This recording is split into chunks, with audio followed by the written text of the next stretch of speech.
সুবহানাল্লাহ।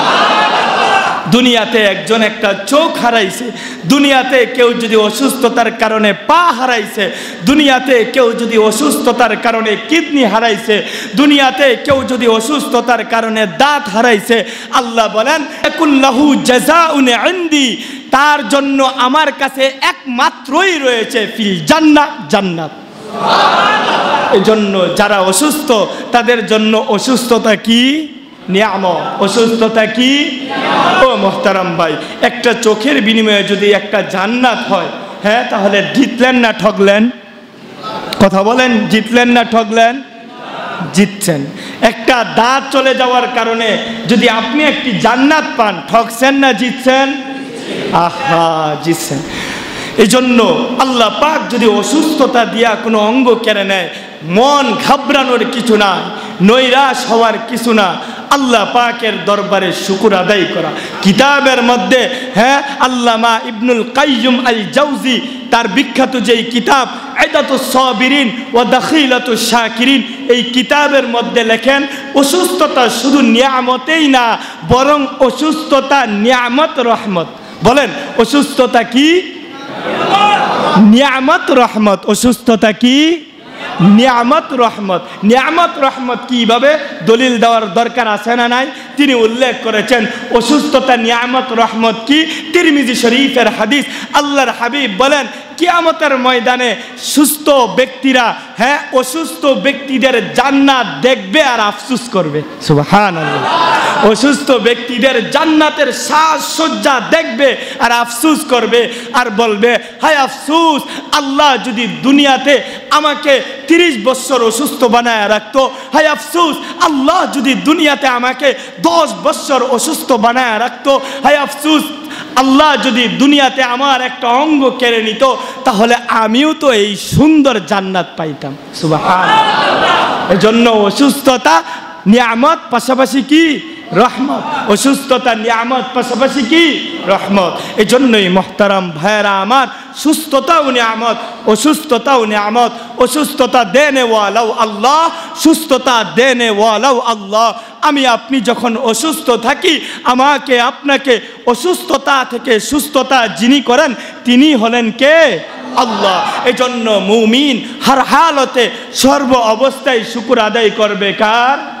আল্লাহ।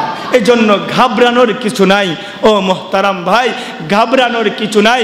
সর্বদাই যেই হালতেই আল্লাহ রাখুক না কেন, আমার মতো, আমার তো একটা হাত, দুইটা হাত আছে, অনেকের একটা হাত নাই, তো আপনি চিন্তা করবেন আপনার নিম্নে যে আছে, যার দুইটা হাত নাই, সবসময় চিন্তা করবেন, হ্যাঁ, নিম্নের দিকে, হ্যাঁ, চিন্তা করবেন দুনিয়ার হাইসিয়তে, চিন্তা করবেন নিম্নের দিকে। আপনার একটা হাত আল্লাহ কেড়ে নিছে, তো চিন্তা করবেন যার দুইটা হাত নাই তার কি অবস্থা, তার তুলনায় তো আমি ভালো আছি। আপনার দুইটা হাত নাই, তো আপনি চিন্তা করবেন যার 2 হাত পা কোনোটাই নাই, তার থেকে তো আমি ভালো আছি। আপনার এক চোখে সমস্যা, তো আপনি চিন্তা করবেন যে আমাকে তো আল্লাহ একটা দিছে, আমি তো দেখতে পারতেছি। যার একেবারে 2 চোখেই নাই, একেবারে অন্ধ, তার তুলনায় তো আলহামদুলিল্লাহ আমি ভালো আছি।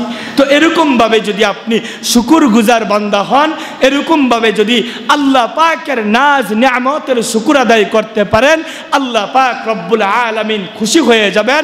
আল্লাহ পাক আপনার ঠিকানা জান্নাতে বানায়া দিবেন। এই জন্য অসুস্থ হলে ঘাবড়াইবেন নাকি ধৈর্য ধারণ করবেন? নবী দোয়া করতেন যে আল্লাহ আমাকে অসুস্থ অবস্থায় রাখো, আমাকে কি রাখো? অসুস্থ অবস্থায় রাখো।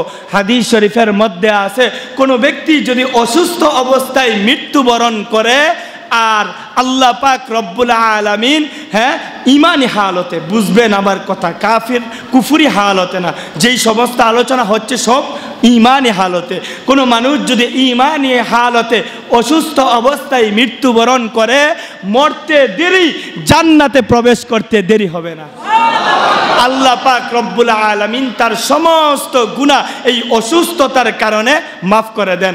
এখন আরেকটা প্রশ্ন, জানি না আপনাদের, হ্যাঁ, ব্রেনে আসছে কিনা, তবে আমার ব্রেনে আসছিল, ওটাও আমি পড়েছি, ওটাও হল হয়েছে। দুনিয়ার হাইসিয়তে এই যে বলা হইল যে অসুস্থতা নিয়ামত রহমত, হ্যাঁ, অসুস্থ অবস্থায় সেজদা বেশি করা যায় না কম করা যায়? কম করা যায়। সুস্থ অবস্থায় ইবাদত বেশি করা যায় নাকি অসুস্থ অবস্থায় বেশি করা যায়? সুস্থ অবস্থায় বেশি করা যায়। বুঝতেছেন না? সুস্থ অবস্থায় নামাজ সুন্দরভাবে পড়া যায় নাকি অসুস্থ অবস্থায় পড়া যায়? আকলের তাকাজা তো এটা ছিল যে সুস্থ মানুষকে অসুস্থ মানুষ দেখে আফসোস করবে, অসুস্থ মানুষরা সুস্থ মানুষদেরকে দেখে আফসোস করবে। এটা আকলের তাকাজা ছিল না? আকলের দাবি তো এটাই ছিল।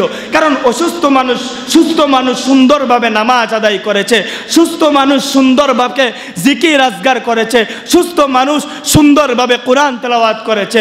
অসুস্থ মানুষ 30 বছর অসুস্থ, সে তো আর তেমনভাবে নামাজ পড়তে পারে নাই, বসে বসে নামাজ পড়ে, নামাজ যাও পড়ে, তারপরেও সুন্দরভাবে রুকু দিতে পারে না, সেজদা দিতে পারে না। তো তার রুকু আর সুস্থ মানুষের রুকু কি সমান হবে? সমান হবে না। তো আকলের তাকাজা তো এটাই ছিল যে সুস্থ মানুষকে দেখে অসুস্থ মানুষরা আফসোস করবে। কিন্তু আল্লাহর হাবিব বলে না না না না, অসুস্থ মানুষদেরকে দেখে কিয়ামতের ময়দানে সুস্থ মানুষরা আফসোস করবে। কেন আফসোস করবে? প্রশ্ন আসে কিনা? হ্যাঁ, অবশ্যই প্রশ্ন আসে। কেন আফসোস করবে? কারণ এই 30 বছর যে সে অসুস্থ রইল, 30 বছর আল্লাহ পাক তার প্রত্যেকটা ইবাদত সহি হইলে যেই সওয়াব হইতো সেই সওয়াব তার আমল নামায় আল্লাহ দান করবেন।